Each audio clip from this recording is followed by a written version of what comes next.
Hello and welcome to Do It Yourself channel. Today I will show you where to find the option and how to set up a pin as a lock screen in Samsung Galaxy A55 phone.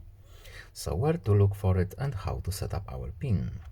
We need to go to settings first, then we have lock screen here, open, and at the top we have lock screen type.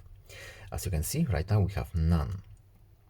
When we open it, we have a few options to choose: pin, password, pattern, swipe, etc, etc. We are interested in pin, so pin is numbers only, so we can set up any pin number up to 6 digits: 112233, 112233. Yes, continue please. Again, repeat. Okay, yes, and done.